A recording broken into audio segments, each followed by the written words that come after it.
A ver, a ver, a ver.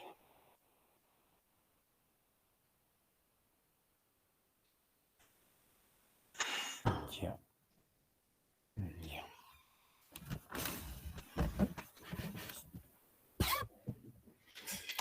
Bueno, el día de, ¿qué día fue? ¿Ayer? Ayer creo que fue, o anteayer. Hubo la reunión para definir si se iban a hacer clases presenciales o no. ¿Qué les han contado, Graciela?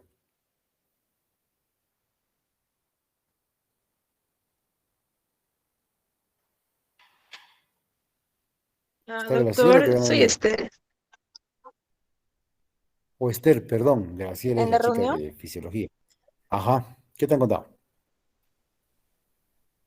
nos mandaron un comunicado de las pautas para las clases teóricas y prácticas. Ajá, ¿y qué dice ese comunicado? Lo estoy buscando. Le puedo mandar a su WhatsApp. Me estás buscando. ¿Van a hacer clases presenciales, sí o no? Es que es elección del docente y los A exámenes elección de los también se docentes. dice que se van a hacer presenciales. Sí, doctor. Mejor que sea virtual, más fácil, más cómodo. Un momento, muchachos.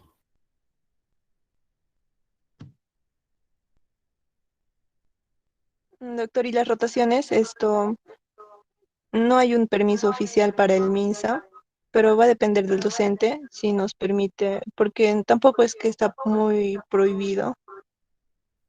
Entonces, se puede ir con las medidas de protección personal, pero el número máximo de alumnos son dos. Y número de días por semana son lunes, miércoles y viernes, 3 días por semana. Y por día, 3 horas máximo. Bueno, eso menciona el comunicado.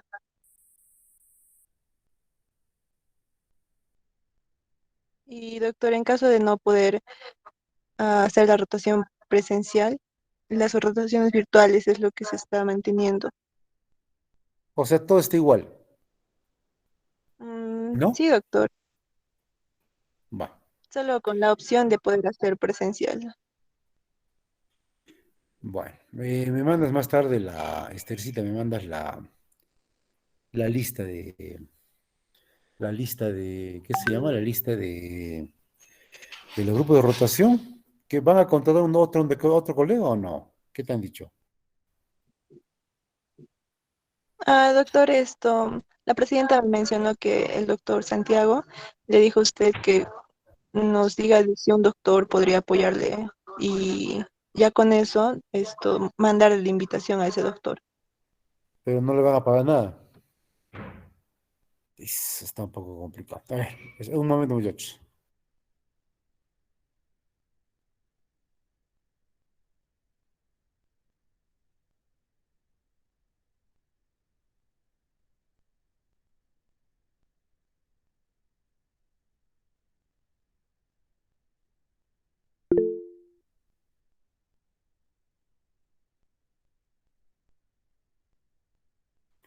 Ahí vamos con lo nuestro, ¿sí? Ya, a ver, ya que esta es la última. Me imagino que el lunes empiezan las prácticas, ¿no, Esther? Todavía no tenemos seguro, vamos a armar hoy día los grupos según la disponibilidad de ¿Y cada cuándo van a curso. empezar? Eh, Creo que el lunes sería, doctor. Claro, pues tiene que ser el Le envío los lunes. grupos mañana o esta noche. Tiene que ser el lunes, claro, no es. A ver, Sí, doctor.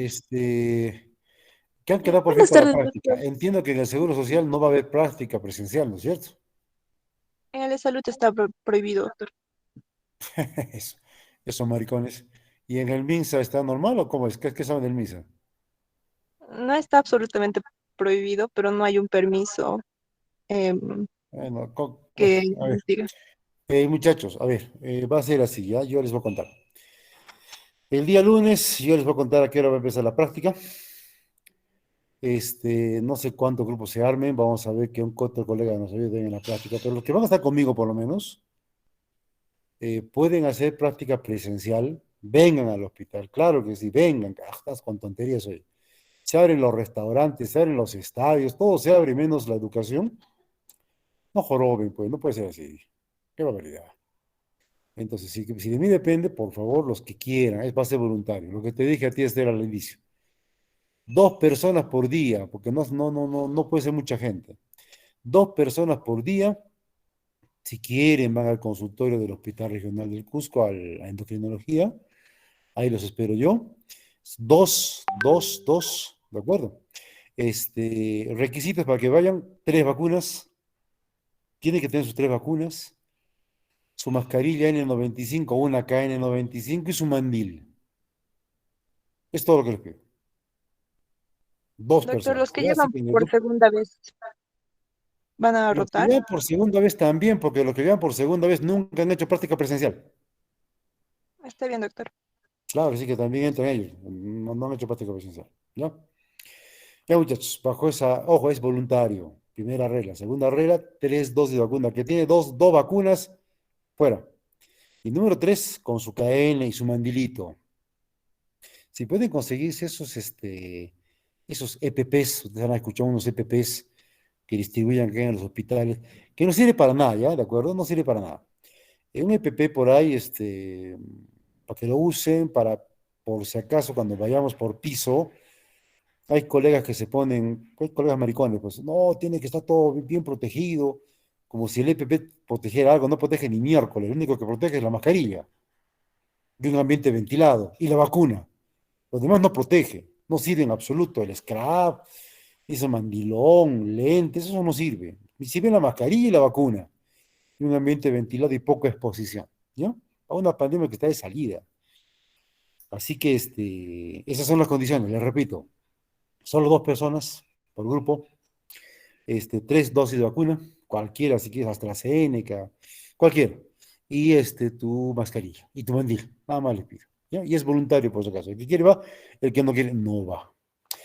Sigamos. Yo les contaba sobre el iceberg de la diabetes. La genética interfiere, pero lo que más interfiere más que la genética son los estilos de vida. Yo estaba contando esto. ¿M? Como ahora, esta, la mía, es preciosa, como les contaba. Esta no parece meme, no es meme. Esta es real, literalmente nuestra evolución. A esto estamos evolucionando, teniendo un, a ver, antes hacíamos mucho más esfuerzo físico para conseguir poca cantidad de comida. Ahora hacemos menos esfuerzo físico para conseguir mucha más cantidad de comida. Y esto es obviamente una consecuencia lógica.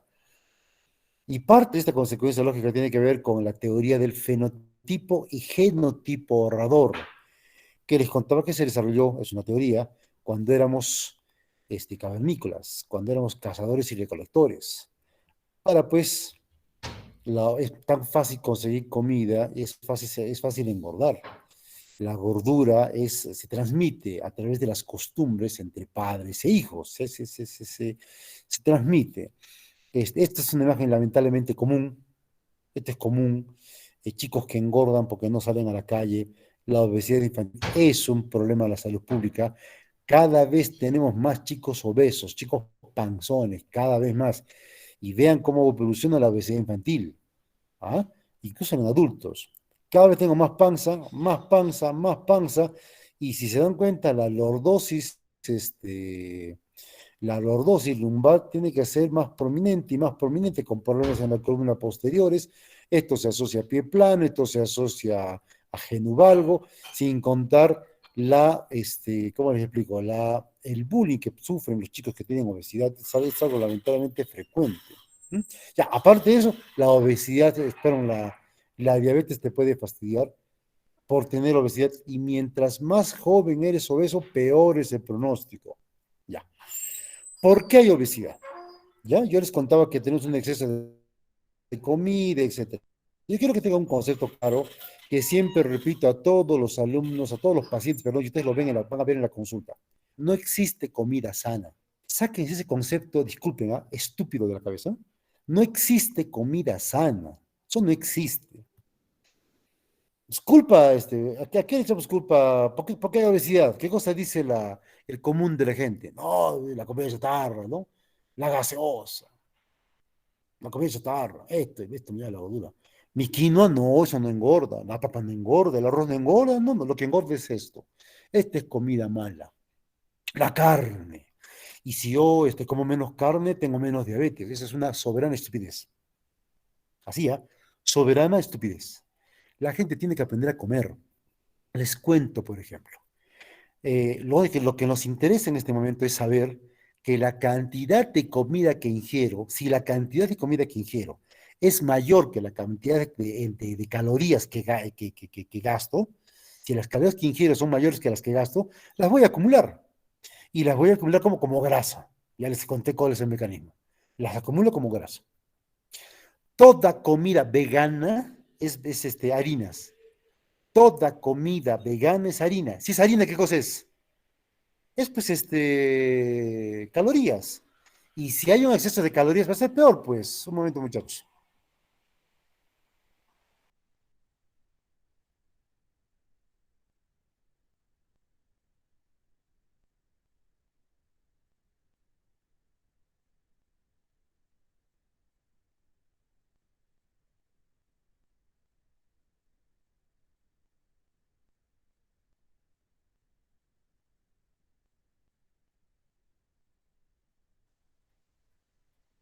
La comida vegana tiene calorías y si tiene exceso de calorías, no me sirve, igual que la comida vegetariana.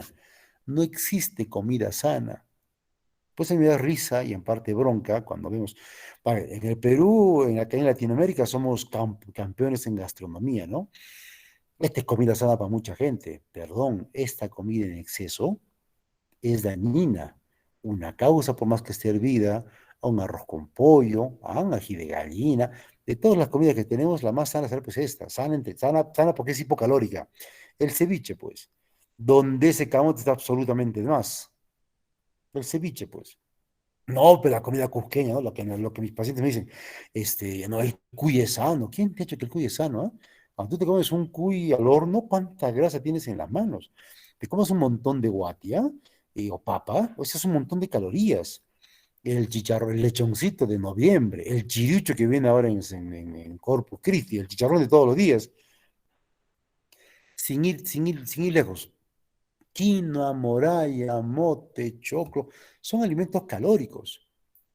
Entonces, si le metes la idea al paciente de que existen alimentos sanos, ¿qué hace la gente? Como hay alimentos sanos, pues como más sano, ¿no es cierto?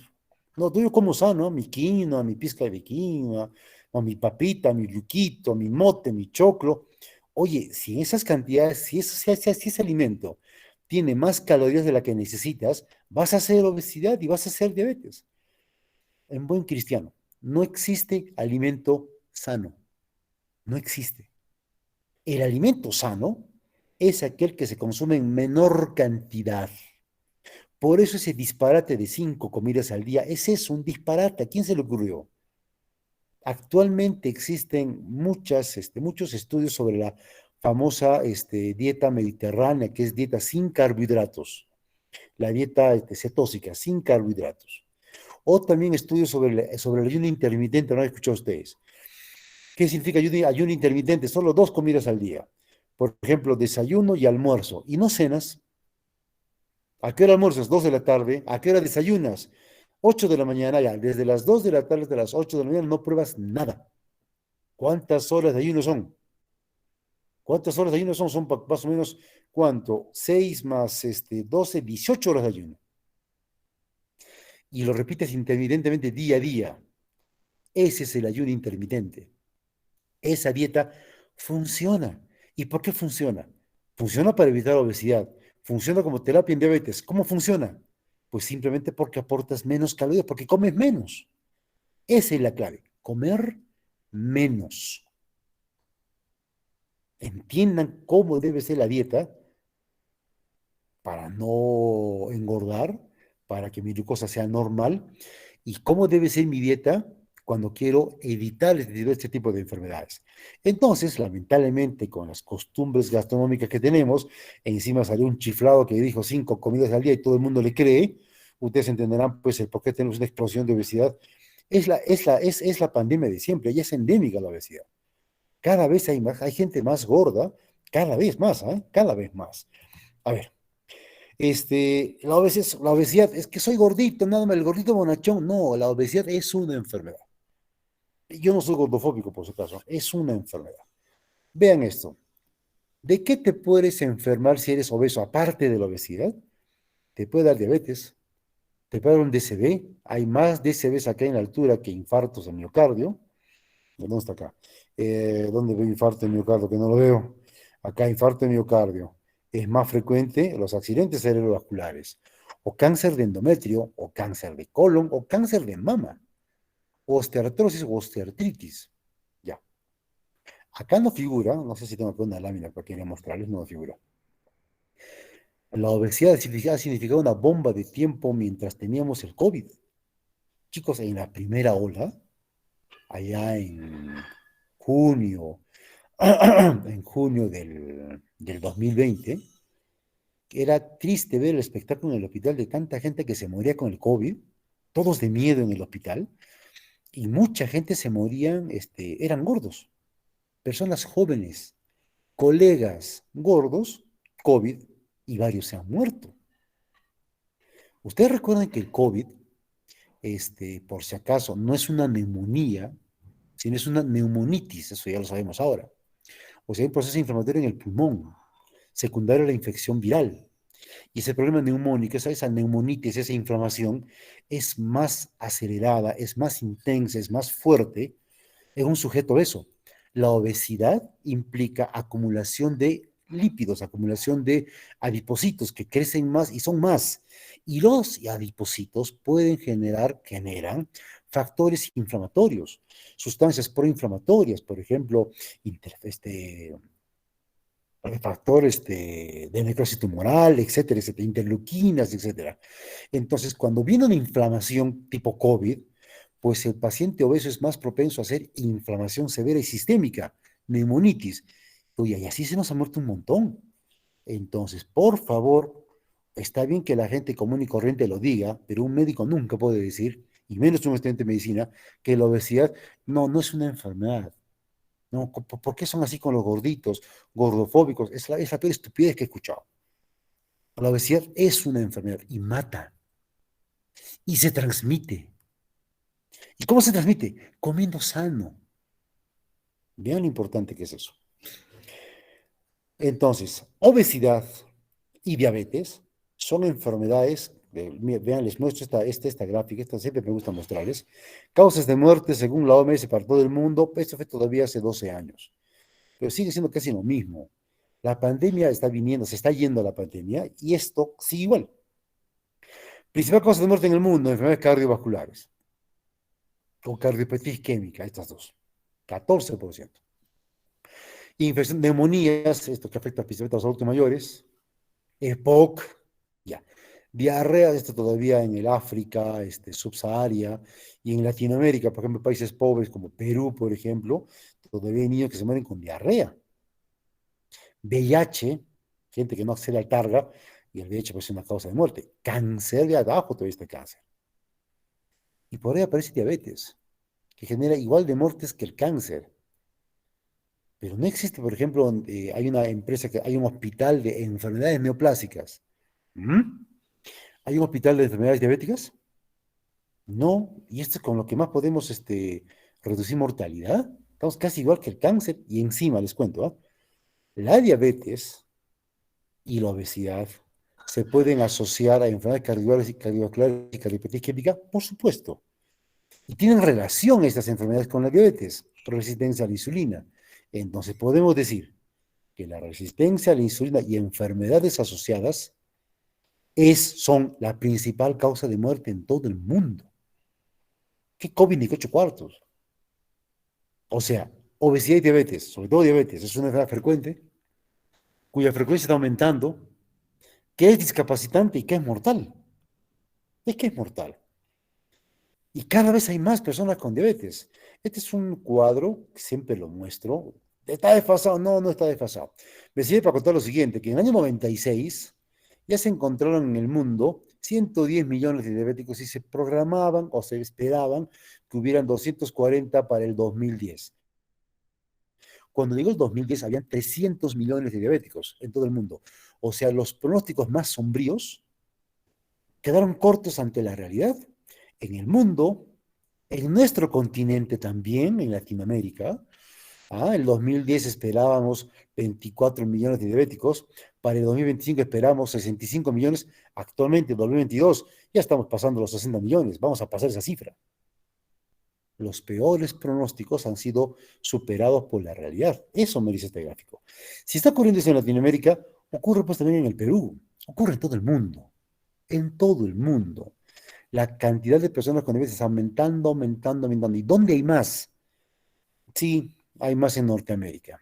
Si alguno de ustedes ha tenido pues, la oportunidad de viajar allá a Norteamérica, la cantidad de obesos, o sea, obesos, obesos, obesos, gente que pasa los 100 kilos, es impresionante. La cantidad de diabetes que les tienen es impresionante. Igual aquí en la parte rica de África, en Arabia, en Qatar, por ejemplo, la cantidad de obesos es grande y la cantidad de diabéticos también, también.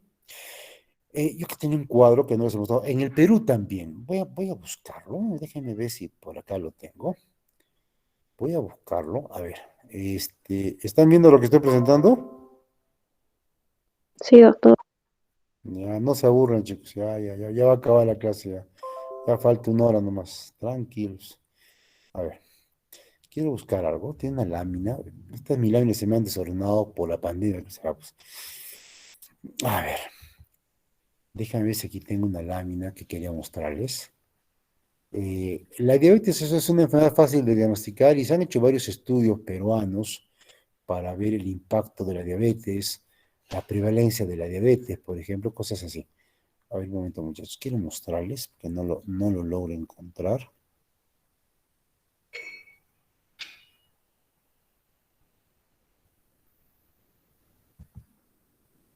A ver, déjenme ver. Estoy buscando una lámina. No sé qué pasó con mi... Voy a ver si por acá la tengo. Es una lámina bien bonita que explica... A ver, aquí hay una lámina porque yo la perdí. Ok, a ver.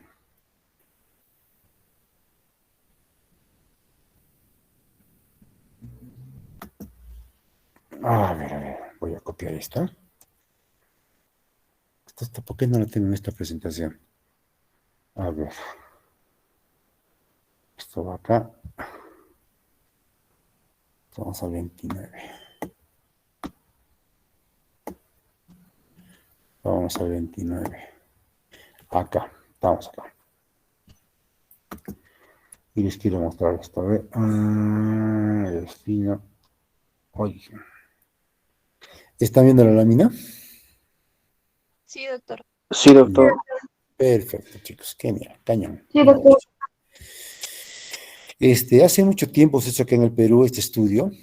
Era un estudio para determinar la prevalencia de diabetes en en las tres regiones naturales del Perú, ¿no? Aquí estaba la costa, representada por quién más, pues, ¿no? Lima, como si Lima fuera la única ciudad del Perú, Lima. Mención aparte, comentario aparte, la entre comillas convulsión social que está pasando ahorita en el Perú, que por primero está tocando un poquito Lima. Hay dos movilizaciones, ¿ah? Hay un grupo de gente que está exigiéndole a Castillo que cumpla con lo que prometió durante su gobierno.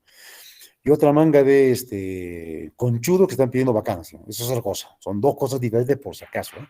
Acá en el Cusco, que normalmente los paros son recontra contundentes, acá no pasa nada.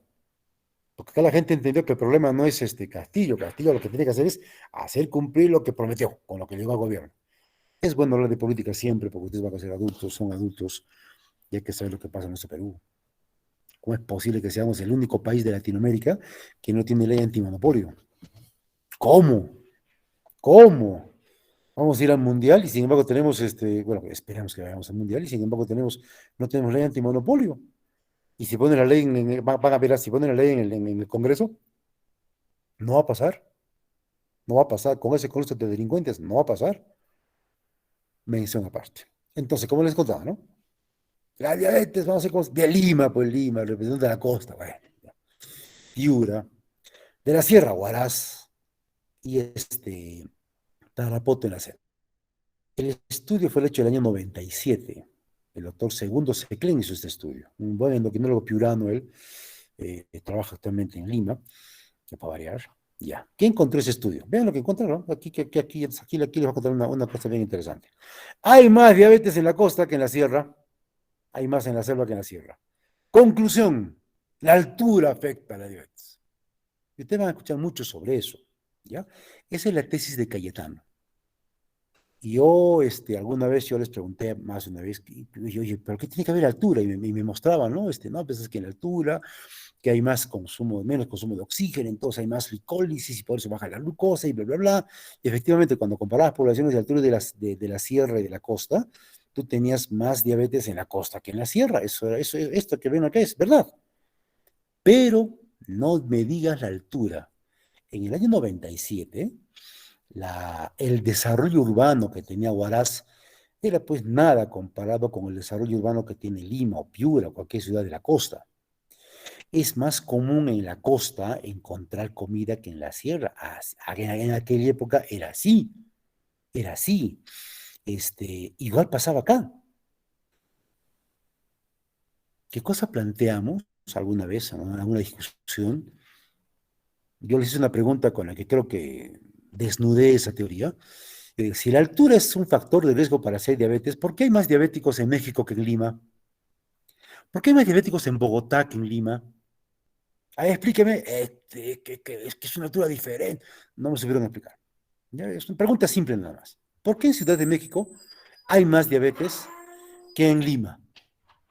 Y Ciudad de México está a la altura de Arequipa. ¿Cómo así? Pregunta.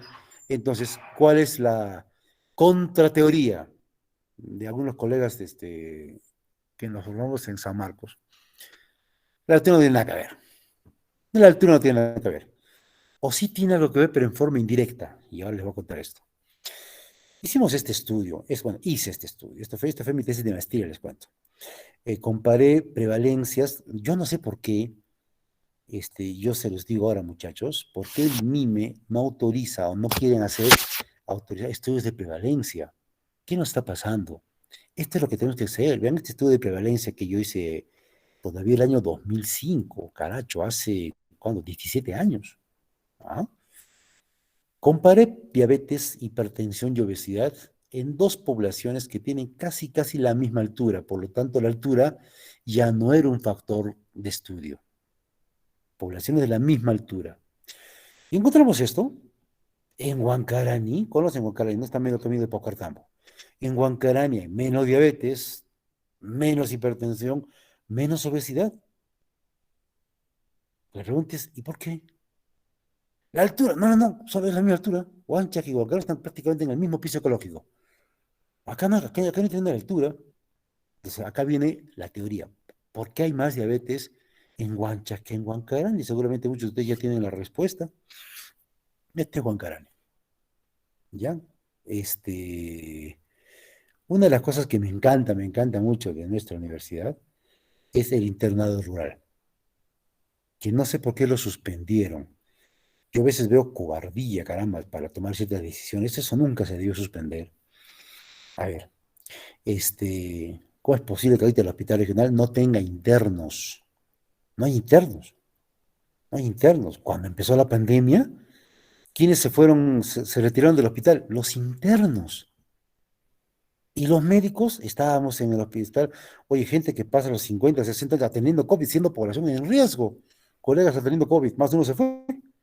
Y los chicos, si ellos casi no les daba, igualito lo sacaron. Estas son las decisiones que yo nunca entenderé. Tratamos a alumnos, adultos, chicos que pasan de 20, 22 años como niños.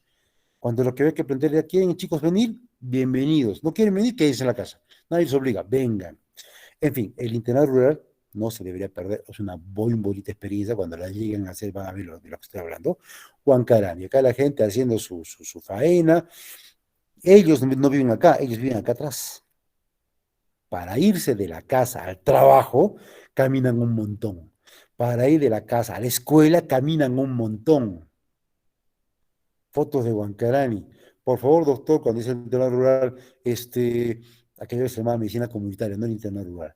doctor, por favor, ¿puede ver a mi mamá que está enferma? ¿Dónde queda la casa? Acasito nomás, acasito nomás. Oye, tenemos que caminar como 3 horas para llegar a la casa. Cansados llegamos y el señor que nos llevaba era, ese tipo de caminatas no estaba, ni había transpirado. Así es con Kerani. La gente está obligada por trabajar en el campo, en la zona rural, a tener más actividad física.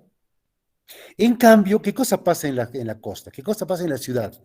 En las ciudades que son urbanizadas. Esta foto ya la tomé, por si alguno no conoce, es el aeropuerto de Lima, que dicho sea de paso, debe ser el peor aeropuerto de Sudamérica.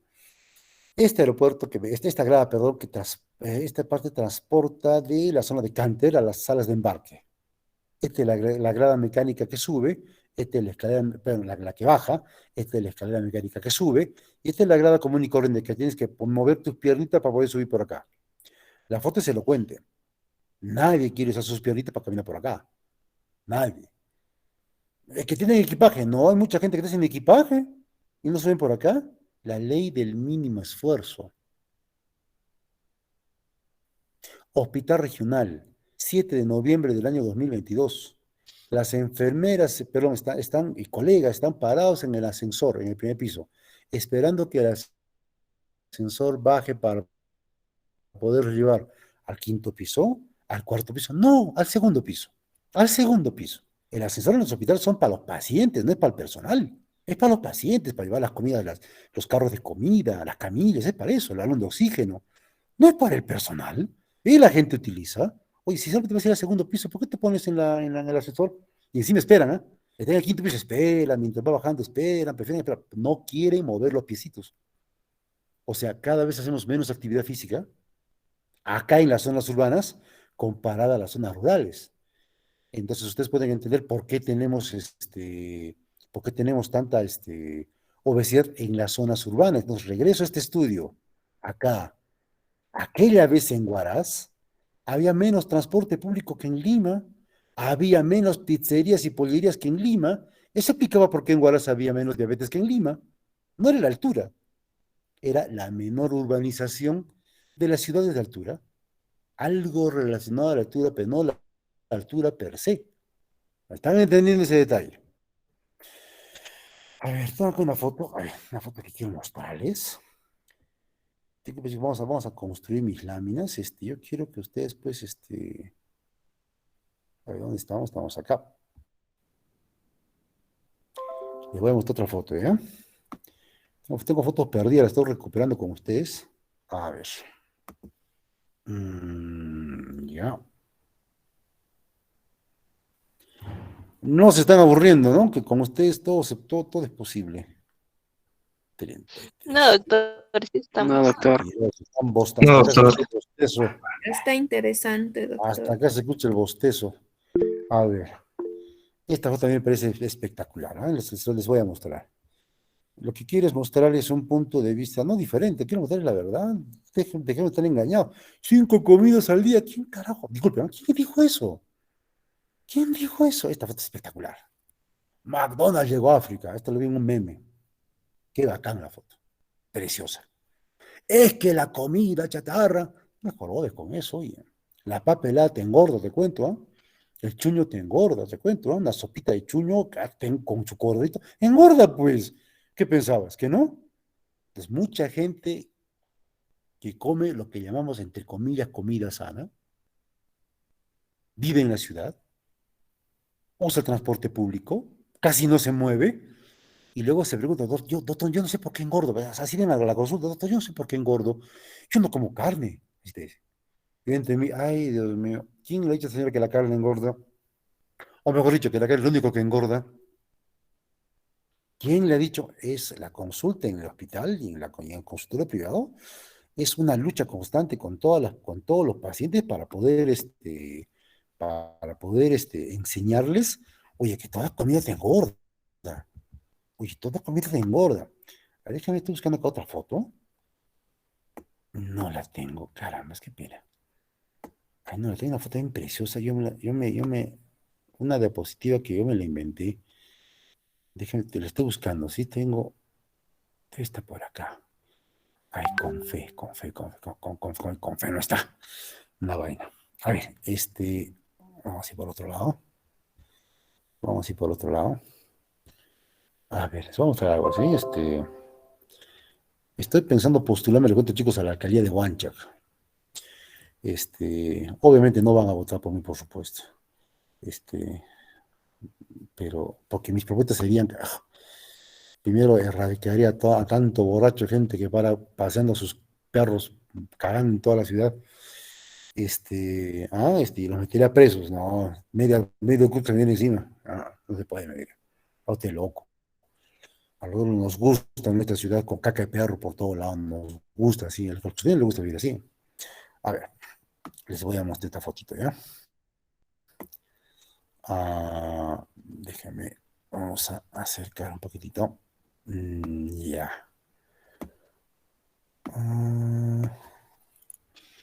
¿Cómo es esto? Ya. Este es así. Regreso a la diapositiva.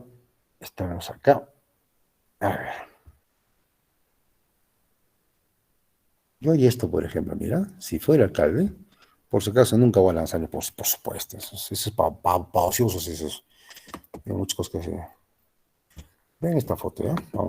Estoy construyendo la diapositiva en vuestro delante. No me importa. ¿Esto cómo es acá? Acá. ¿Están viendo? ¿Están viendo, muchachos? No Sí, se ve, doctor. doctor. ¿Se ve o no se ve? Sí se ve, doctor. Ya, En chévere. la jirafa está.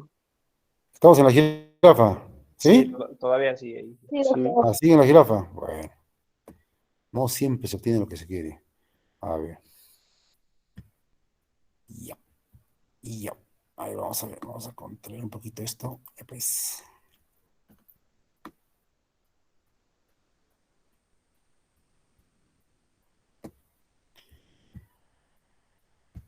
¿Pueden ver ahora?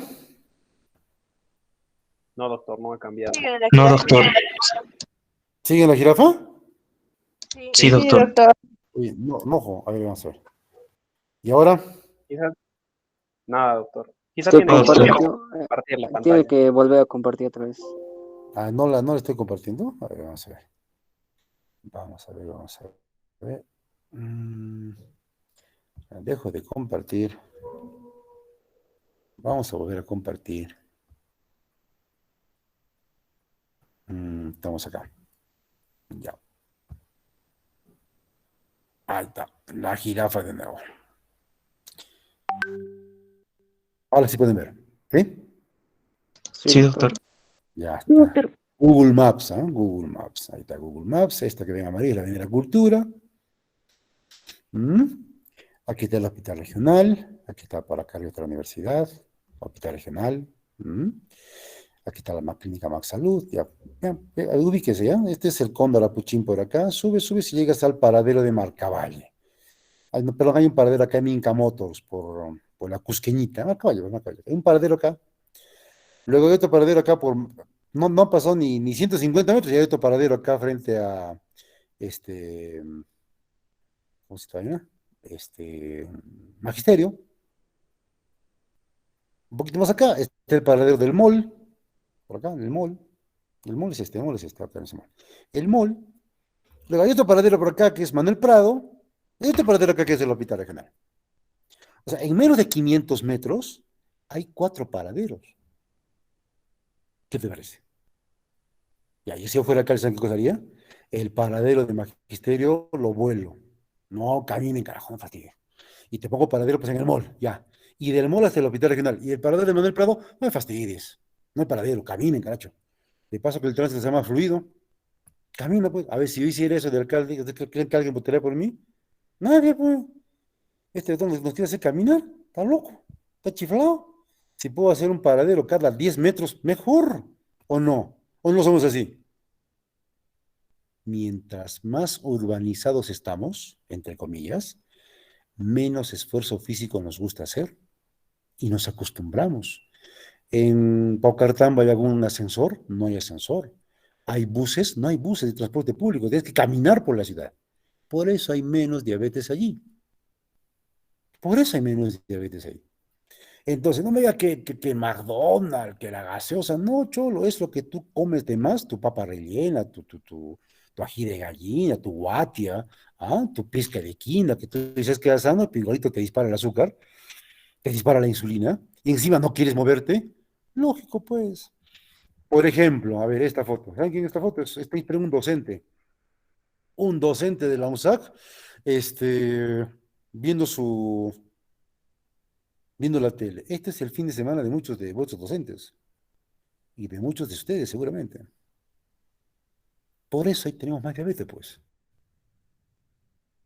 Por eso tenemos más diabetes. Pues, o sea, nuestras costumbres están haciendo que tengamos cada vez más diabetes, número uno. Número dos, encima es mortal la enfermedad. Número tres, pasan los años y cada vez hay más diabéticos. Y encima es una enfermedad discapacitante. La diabetes está entre las primeras causas de ceguera en el mundo, por diabetes. Para que te quedes ciego ya por retinopatía diabética, por hemovitrio, hoy el asunto ya no es agradable. La principal causa de falla renal en el mundo es diabetes. Es diabetes, chicos. Ustedes vayan a las salas de diálisis del regional, de Lorena, del Seguro, y más de la mitad de los pacientes son diabéticos. Cuando se inauguró el Hospital del Seguro, recuerdo que aquella vez éramos estudiantes, lindo el hospital, muy bonito el Hospital del Seguro, arquitectónicamente hablando, muy bonito. La sala de diálisis, o sea, se abrió la sala de diálisis, aquella vez el doctor Nieto era todavía cachimbo, la mayoría de pacientes, ¿qué cosa eran? Lupus, glomerulopatías primarias y por ahí un diabético, no había mucho. En cambio ahora es más de la mitad del servicio. Yo creo que el servicio ha crecido, ahora tienen mucho más pacientes. ¿Por qué? Por diabetes. Si no hubieran diabéticos, no habrían nefrólogos. Ya con eso les digo todo. Discapacitante. A ver, imagínate estar así echado 3 horas cada 3 días a que te limpien la sangre. Paciente en diálisis, paciente que tiene gran riesgo de infarto de miocardio. En diálisis, ¿cuántos pacientes han fallecido en plena sesión de diálisis? ¿Mm? ¿Cuántos disbalances hidroeléctricos severos en plena sesión de diálisis? No es fácil. Oye, ¿qué tal si invertimos más plata, como hace el MISA? Más plata en nefrólogos, en más salas de diálisis. Oye, ¿cuál es la principal causa? Diabetes. ¿Qué tal si invertimos más en que la gente se alimente mejor y en que haga más actividad física? ¿No va a hacer falta más salas de diálisis en el futuro? No, pero así trabajamos, ¿ah? Castillo ese comunista. No, no solo Castillo. Alan García ese ladrón, por ejemplo. Humala igual, Toledo igual. Todos esa visión en salud pública, de ir a la consecuencia antes que ir a la causa. La diabetes es la principal causa de amputaciones en todo el mundo, traumáticas o no traumáticas. La diabetes ha generado la mayor, es la principal, ¿cómo les puedo contar?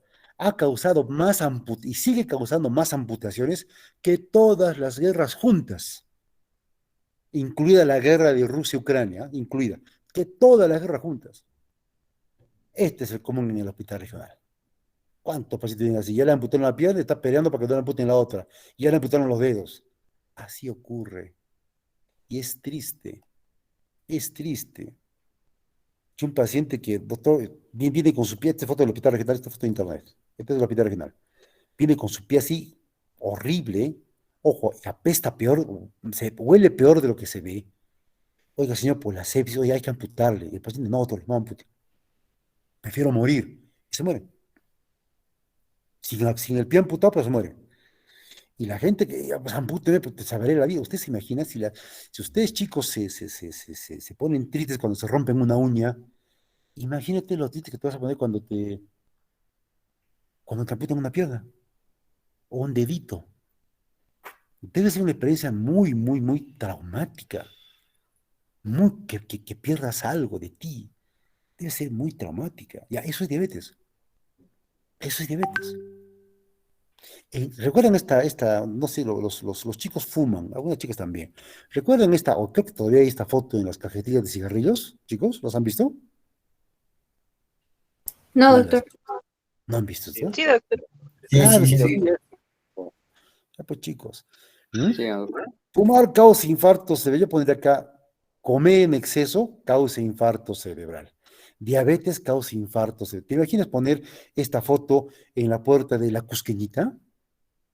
En la puerta de Cascapar, en el mercado donde están vendiendo papas ahí, comer en exceso causa infarto cerebral. Y así yo fuera acá le pondría eso. Caminar menos causa infartos, eso lo ponía en la puerta del ascensor, en la puerta del Santiago Express, de todo lo... Ahí pondría eso. Porque es verdad, pues, es verdad. Infarto de miocardio. ¿Cuánta gente se ha muerto por esto? ¿Detrás qué cosa había? Resistencia a la insulina, ¿m? O insuficiencia vascular periférica. Entonces, la diabetes, recuerden chicos, todas las diapositivas que hemos mostrado ahorita es básicamente para sensibilizarlos respecto a lo que es diabetes. No es solo glucosa alta, jajaja, su metformina y tudita para que bajes. No, no es eso, es mucho más, es muchísimo más. Es una enfermedad cada vez más frecuente, es una enfermedad que avanza en silencio, es la verdadera pandemia. El COVID ya pasó, la diabetes sigue. Causa mortalidad y causa discapacidad. ¿Ya qué más quieres? ¿Ya qué más quieres? Y cada vez se muere más gente por diabetes en el Perú. Y cada vez se muere más gente. Ahí está el año 2011. Ahora es mucho más. Con la pandemia, la cantidad de personas que se han muerto por la pandemia, terrible, terrible. Durante la pandemia, cuando íbamos al hospital todos, cuando no sabíamos cómo se transmitía la enfermedad, íbamos todos con esos trajes enterizos entrando a COVID para evaluar a un paciente que estaba con diabetes. Y ahí tenemos que ir. Te daba miedo, por supuesto, nos daba miedo, y vimos a muchos morir. Es una diabetes, es una enfermedad pues mortal, lamentablemente. Y encima tiene esto, la diabetes. Acá se aplica lo que se llama la regla de las mitades en enfermedades no transmisibles. Yo diría que el principal problema de la diabetes es que es al inicio asintomática. Es muy insidiosa y al final te acostumbras, pues, y al final como te acostumbras, que venga la enfermedad a matarme, pues, eso es lo que pasa. La diabetes es así, lamentablemente. Si algún día alguien descubre un medicamento, una sustancia que tomándola, si tu glucosa pasa de 120, te da un dolor, no sé dónde, pues, en la axila, un dolor tremendo en la axila, y la gente por eso deja de comer y hace más ejercicio, y si la glucosa no sube, ese día venceremos a la diabetes. Antes, ¿no? La diabetes nos está sacando el ancho. Y se aplica esta regla de las mitades. A ver, entiendan esto. Esto se aplica en Cusco. De 100 personas con diabetes en Cusco, solamente la mitad sabe que tiene diabetes. La otra mitad ni enterado, no sabe. De los que tienen diabetes, solamente la mitad acuden a algún control médico en el hospital, con su médico particular, solamente la mitad. O sea, hay la mitad de personas que saben que tienen diabetes y les importa un pepino. Y de los que van a los hospitales o buscan ayuda médica, solamente la mitad logran controlar la enfermedad y por tanto prevenir complicaciones. Regla de las mitades. En otras palabras, un octavo de los pacientes con diabetes puede evitar, o al menos tiene cierto éxito en evitar las complicaciones de la enfermedad. Los demás sucumben ante las complicaciones de la enfermedad. Eso se ve todos los días, todos los días.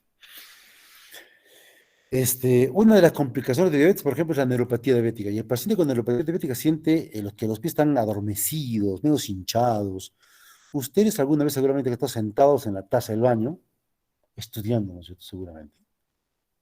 O están sentados en la taza del baño, horas de horas pensando pues en el examen de endocrino, en el examen, cómo hacer con la presencialidad, están pensando. Y luego se levantan, ¿cómo sienten las piernas? Les ha pasado seguramente. Adormecidas, pican, ¿no es verdad? ¿Les ha pasado eso? A mí me ha pasado. A ustedes les ha pasado seguramente también. Ya, ahora imagínense eso. Yo alguna vez comenté esto en el Club de Diabetes del hospital, de la Hospital Regional, que es el club de diabetes más grande de la ciudad, dicho sea de paso, por si acaso.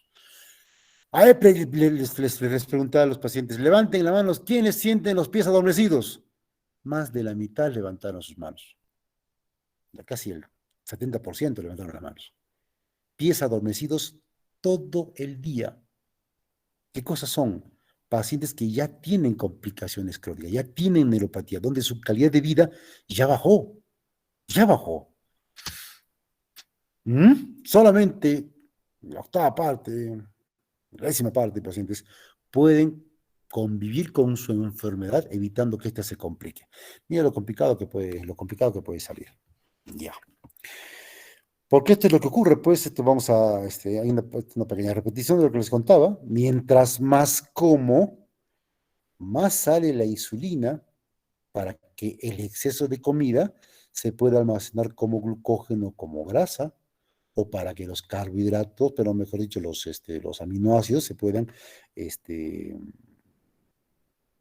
servir como fuente de glucosa o principalmente para que puedan introducirse dentro de la musculatura, por ejemplo, ¿no? Eso cuando sube la glucosa. Cuando comes. Cuando no comes, baja la glucosa, y cuando baja la glucosa, baja la insulina y aumenta el glucagón, y el glucagón tiene el efecto exactamente contrario al de la insulina. Rompe glucógeno, estimula la gluconeogénesis en presencia de glucagón o en ausencia de insulina. Esto ocurre cuando no comes. Entonces, si tú te pones a comer 5 veces al día, estás pasando casi 14, 18 horas de tu vida, de tu día, comiendo. Estás acá, comiendo. Efecto anabólico de la insulina. Resistencia a la insulina con el tiempo, diabetes después.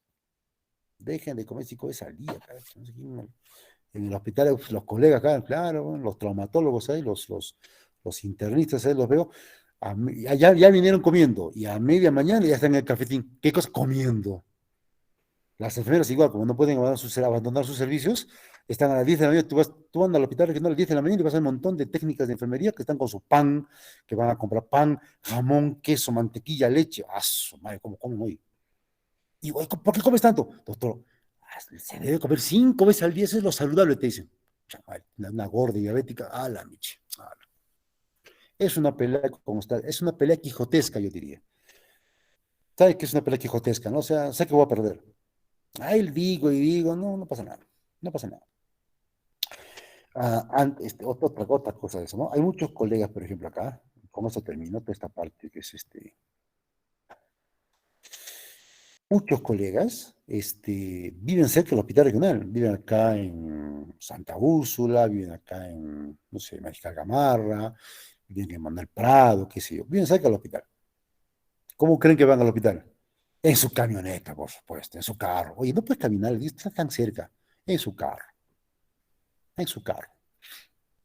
Y la ciudad está llena de carros. Cuando yo llegué recién de la especialidad acá, o sea, hace apenas el 2004, 2003, solamente había en Cusco, yo recuerdo mucho, buses de transporte urbano y taxis. Y por ahí una que otra camioneta, y las calles eran pues mucho más transitables. Ahora, ¿quién no tiene carro? ¿Quién no tiene camioneta? El que menos. Y la cantidad de carros en la ciudad es inmensa. ¿Por qué? Porque la gente no puede caminar, no le interesa caminar. Para que puedan entender un poquito más de lo que les acabo de contar, es esto. ¿Qué cosa hace la insulina? No les hablo tanto de obesidad, de actividad física. ¿Qué hace la insulina? Es una sustancia anabólica, recuerden esto. Si es anabólica, promueve la síntesis de glucógeno, acelera el transporte de glucosa hacia los tejidos, sobre todo al adiposo, para que se pueda degradar, y al tejido adiposo para que se pueda almacenar. Inhibe la síntesis hepática de glucosa. Cuando ustedes escuchen síntesis hepática de glucosa, se refiere a glucogenólisis y gluconeogénesis. Y las dos son vías catabólicas, inhibidas por la insulina. La insulina inhibe que el tejido graso se degrade en ácidos grasos. O sea, es lipogénica. Cuando baja la insulina, se activa la lipólisis del tejido adiposo. O sea, se degradan los lípidos y se transforman en ácidos grasos. O sea, es catabólica. En otras palabras, acá viene el resumen. La insulina promueve la acumulación de tejido graso, porque hace que los ácidos grasos se incluyan dentro del tejido graso. Y cuando baja la insulina, el tejido graso se degrada en ácidos grasos. O sea, cuando aumenta la insulina hay anabolia, y cuando baja la insulina hay catabolia. Catabolia. Catabolia. Favorece la síntesis de proteínas. Claro, eso hace la insulina. ¿Ya? Eso hace la insulina. Cuando aumenta la insulina, en un sujeto con obesidad, por ejemplo, pasa esto. Esto quiero que vean. Ustedes se recuerdan vuestras clases de anatomía. En las clases de anatomía ustedes habrán visto la grasa subcutánea. Era una grasa un poco más dura, difícil de aplastar, comparada con la grasa visceral. Cuando ustedes abrían abdomen, se encontraron con el epíplon y ahí habían Grasa y grasa, pues, y era una grasa mucho más suave, ¿recuerdan? Ustedes han hecho anatomía, chicos, ustedes son hijos de la pandemia, ¿no? O sea, me refiero, ustedes han empezado la universidad en plena pandemia, ¿no es verdad, muchachos? No, doctor. No, doctor. ¿Cuándo han ingresado ustedes a la universidad? 2018. El 18. O sea, ustedes han hecho anatomía todavía en etapa prepandemia. Sí, doctor. Entonces Sí, han hecho disección en cadáver real, ¿no es verdad? ¿Recuerdan la grasa que estaba en el epiplón, entre el estómago, los intestinos? ¿Recuerdan? sí, doctor. Sí, doctor. Sí, doctor. ¿Cómo era esa grasa? Era una grasa que tú la apretabas con tus dedos y una grasa que se deshacía. ¿Recuerdan? Compara con la grasa que estaba en los glúteos o con la grasa que estaba en los brazos. La grasa periférica era mucho más dura. Ya, cuando tienes resistencia a la insulina, la grasa que aumenta es la grasa visceral. Por eso es que un sujeto que tiene obesidad, con riesgo de hacer diabetes por insulinoresistencia, es habitualmente un sujeto que tiene más grasa abdominal. En buen cristiano, el más panzón. Más panzón eres, más resistencia a la insulina tienes. Porque estás acumulando grasa abdominal. Y esta grasa, adivina, es aterogénica. Aumenta el LDL, baja el HDL, aumenta triglicéridos, se relaciona con la resistencia a la insulina. Por eso, una medida para saber si un sujeto tiene resistencia a la insulina o no, es medir la cintura. Y si eres varón y tienes más de 102 centímetros de cintura, eres panzón. Y eres chica y tienes más de 98, eres panzona. Si no estás gestando, por supuesto. ¿Nada más? Ustedes han oído hablar del hígado graso. La grasa que infiltra el hígado en un sujeto obeso es esta grasa visceral. ¿Cómo le saco la grasa al hígado? Vean mi hígado lleno de grasa. ¿Cómo le saco la grasa al hígado? ¿Cómo le saco? Pastillas. Bajando de peso, hijo. Nada más. Pero van a ver ustedes, muchos colegas, yo trato el hígado graso. ¿Con qué? Pioglitazona, pastilla. Oye, ¿no puedes hacer bajar de peso? Eso es todo lo que hay que hacer. Bájale. Es que bajar de peso no es fácil, pues. Parece fácil, no es sencillo, es algo bastante, bastante, bastante complicado. Entonces, después de lo que les he mencionado, que tiene que ver con la diabetes tipo 2, estos son los factores de riesgo para hacer diabetes tipo 2. ¿Ya? Número 1, tú tienes más resistencia a la insulina mientras más viejo eres, pues lógico. Yo tengo más riesgo de hacer diabetes por mi edad que ustedes, que pueden ser mis nietos, que ustedes. Por ejemplo, Rubén Nieto tiene más riesgo de hacer diabetes que yo, porque es más viejo que yo, pues Fernando Gama igual. Edad, factor de riesgo.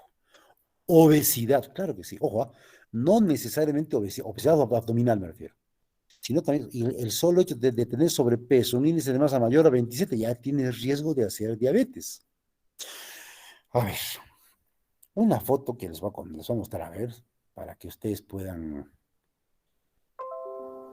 Esto es lo bueno de la virtualidad es que estoy con la computadora en la mano y puedo buscar alguna foto, pues que creo que nos va a interesar mucho.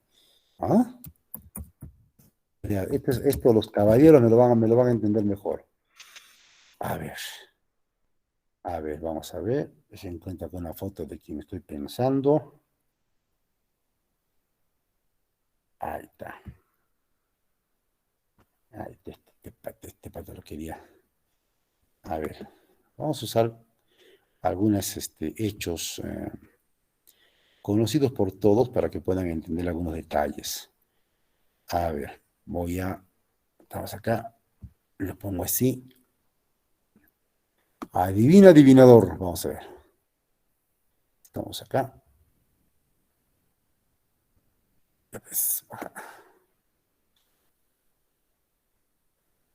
¿Están viendo la lámina, no es cierto, chicos? Sí, doctor. Sí, Dale, chévere, mira vos. Les voy a contar algo, ¿ya? A ver. Adivina, ¿están viendo la pantalla azul? sí, Sí, doctor. Sí, doctor. Adivina, adivinador, ¿quién es él? ¿Lo recuerdan o no? La tocó, Daniel la Peredo. tocó. Lógico, la tocó, la tocó. ¿Recuerdan a Daniel? Qué triste, ¿no? Daniel se muere justo, ve a Perú clasificar al mundial, el mejor narrador de fútbol que yo he escuchado. Perú va al mundial, se clasifica y él se muere 3 meses después. Se muere justo antes del Mundial. Una vaina. ¿Por qué se muere Daniel Peredo? No tenía, se muere de un infarto, por si sabían, por si no lo sabían. ¿Por qué se murió Daniel Peredo? Cuando se muere, uno automáticamente piensa, ¿qué le pasó, no? Tenía un aneurisma, de repente era cardiópata, y no tenía nada. Pero yo uno lo vi en persona. Este pata era panzón. Y ese día se puso a hacer un montón de ejercicios. Era panzón, ¿qué tenía? Tenía pues esto, tenía esto. Tenía resistencia a la insulina y seguramente tenía aterosclerosis generalizada. De repente era un dislipidémico primario y se murió. Qué vaina, ¿no? Carajo, moriste por eso. ¿Cómo quedó la familia? Ah, panzón, si yo soy panzón, yo escuché eso. La panza chelera, ¿viste? La panza chelera, mejor, ve con eso, panza chelera. Panza chelera. Eso es grasa abdominal, resistencia a la insulina, riesgo de hacer diabetes, caracho. No, diabetes es fácil, sí, cuñado, fácil, es cholo, fácil, fácil es. Obesidad abdominal. Es más importante la obesidad abdominal como factor de riesgo de hacer diabetes que el peso per se. Hay gente que es gorda que no es muy panzona. Hay gente flaca que son panzones. El flaco panzón tiene más riesgo de hacer diabetes que el gordo no panzón. ¿Mm? Si tengo familiares diabéticos en primer grado, o sea, mi papá, mi hermano, mi hijo, obviamente yo tengo más riesgo de hacer diabetes. ¿Mm? Si yo he tenido a un niño, soy mujer y he tenido un niño que al nacer pesó más de 4 kilos, yo, o mi hijo, ya, los dos tenemos riesgo de hacer diabetes, tanto el niño como la mamá. ¿Mm? Si tengo menos de 50 años con enfermedad coronaria, esto le pasó a Daniel, tengo riesgo de hacer diabetes. Las hijas de Daniel Peredo tienen riesgo de hacer diabetes. ¿Mm? Si tengo hipertensión, tengo riesgo de hacer diabetes, porque la hipertensión es una forma de manifestación de la resistencia a la insulina. Si tengo dislipidemia, un triglicérido más de 150 o un HDL menos de 35, tengo riesgo de hacer diabetes. Si tengo el famoso síndrome metabólico, ¿no? Gordito, panzón, con hipertensión, dislipidemia, todo junto, claro que tengo riesgo de hacer diabetes. Si tengo síndrome de ovario, síndrome de ovario poliquístico, cuyo diagnóstico no es ecográfico, por amor a Dios, tengo más riesgo de hacer diabetes. Si tengo alteración previa de la glucosa, tengo riesgo de hacer. ¿Qué cosa es alteración previa de la glucosa? Esa gente que tiene prediabetes. Tengo prediabetes, mi glucosa no está más de lo normal, pero por debajo del rango diabético. Tengo prediabetes, tengo más riesgo de hacer diabetes. Alteración previa de la glucosa, por ejemplo, hemos tenido muchos pacientes durante la pandemia hospitalizados por problemas respiratorios severos, sin antecedentes de diabetes, y estaban hospitalizados con 300, 400 de azúcar, 500 de azúcar, con insulina en sangre, poniéndoles insulina como tratamiento, perdón. Y cuando estos pacientes lograron superar el COVID y se fueron a la casa, regresaban a sus controles para ver el monitoreo de su diabetes, me venían con glucosas normales. Les quitábamos el tratamiento y hasta ahora, a abril de 2022, vienen con glucosas normales. ¿Esos pacientes tienen diabetes? No. Ni siquiera tuvieron diabetes cuando estuvieron hospitalizados. No. Lo que hicieron fue una hiperglicemia de estrés. Y la hiperglicemia de estrés, que es una alteración previa de la glucosa, que se normaliza después cuando el paciente sale de la hospitalización y sale del estrés, no es diabetes, pero ese sujeto tiene riesgo de hacer diabetes. No solo con COVID, ¿eh? El otro día vi un paciente que sin tener diagnóstico previo de diabetes ingresó al hospital por un absceso hepático. En cirugía con cosas altas por las nubes. Insulina, le operaron. Después de la operación, yo le quité la insulina. Quítale la insulina. Pero se ve la glucosa, carajo, quítale la insulina. Al cirujano, le quitó la insulina. A los 2 días, glucosa 120. 3 días, 90. Se normalizó, pasó el estrés. ¿Ese sujeto tiene diabetes? No, pero tiene riesgo de hacer diabetes. Tiene riesgo de hacer diabetes. A ver, y para terminar, les voy a mostrar esto de acá. A ver si se... Acá no. Casi me voy. A ver. Vamos. Ustedes han escuchado hablar sobre los... esto. Ya. Están viendo la lámina, ¿no es cierto, muchachos? De ¿Qué factores de riesgo, factores de doctor. riesgo? ¿Cómo? Está en la misma Fac- diapositiva. Ya, eso que dije. A ver. Factores de riesgo. Ajá, de factores de riesgo. Ajá.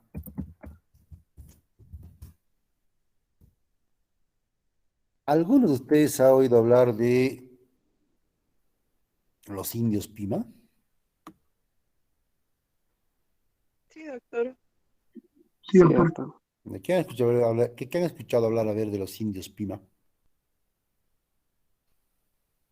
Que eran nativos americanos, doctor, o nativos de la frontera entre Estados Unidos y México, que cuando vinieron los colonizadores blancos, les dieron Ujú. los alimentos y esos empezaron a engordar más de lo que eran antiguamente. Esta imagen, a ver, creo que nos va a dar un poquito más de ilustración sobre lo que están contando ustedes. A 47. Que voy a demorarme, caracho. A ver, acá,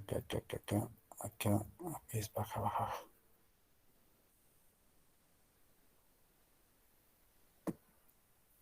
Mm. ¿Están viendo la diapositiva de la grasa abdominal, ¿no es cierto? Sí, doctor. Sí, doctor. Eso de la grasa abdominal me hace recordar una canción de Arjona. Ya saben quién es Arjona, ¿no?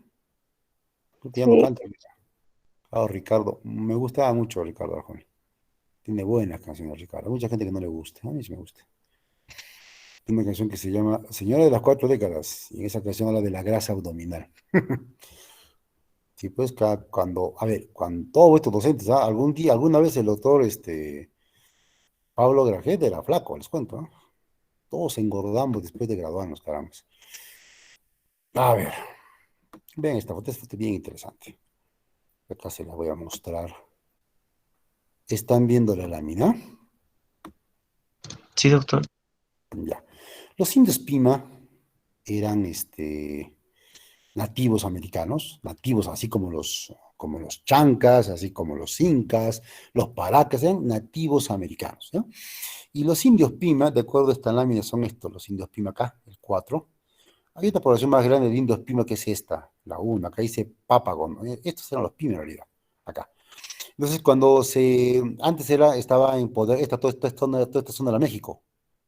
Cuando viene la guerra entre Estados Unidos y México, donde México pierde más de la mitad de su territorio, acá todavía nos duele haber perdido Arica, Tarapacá, qué sé yo, pero México perdió todo lo que es Los Ángeles, Arizona, toda esa zona, un montón de territorio.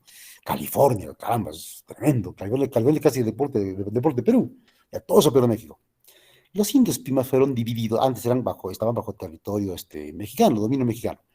Y luego se dividen por la frontera, y hay un grupo de indios Pima gringos, digamos, y unos otros indios Pima mexicanos. Los indios Pima gringos empezaron a tener mejores condiciones de vida, y fue interesante ver cómo en esta población la cantidad de diabetes que empieza a haber era impresionante, más del 50% de la población. Mientras que sus amigos, compañeros del otro lado de la frontera, seguían teniendo menos diabetes porque tenían menos acceso a la comida. Después se descubrió que los indios Pima tenían genéticamente más predisposición a hacer diabetes. Predisposición genética. Eso es lo que tenían. Entonces, como que la predisposición genética fue una especie de gatillo que está listo para ser disparado cuando vengan las condiciones socioambientales. Que eso fue lo que les pasó. A eso se refiere este concepto que dice urbanización reciente. A eso se refiere. Urbanización reciente. A ver. Hace 30 años, en Huancarani, en Acomayo, que iba a haber diabéticos, hipertensos, no, la población era casi toda delgada. Yo recuerdo mucho Huancarani, yo trabajé ahí, en Huancarani no había ni siquiera luz, no había pistas, con la cual había una señora que tenía una pensioncito por ahí nada más, no habían diabéticos. Tú vas ahora a Huancarani, y Huancarani todo es pistas, hay luz eléctrica por fin, ¿y qué creen? Hay pollería, ya no hay, es el único restaurante, ya ahora es una pollería. Y no es la única, hay dos más. Venden salchipapas por todo lado. Venden hamburguesa, Dios mío. ¿Qué creen? Hay más diabetes, ¿no? Urbanización reciente. Antes en Cusco la gente tenía menos carro, había menos diabetes. Con la urbanización ha venido más los carros. Uso mi carro, pues no voy a gastar mis $30,000 en un carro para no usarlo, ¿no? Lo usaré, pues, para ir al hospital, para ir 2 cuadras a comprar pan, uso mi carro. Ya está. Y cada vez hay más diabéticos.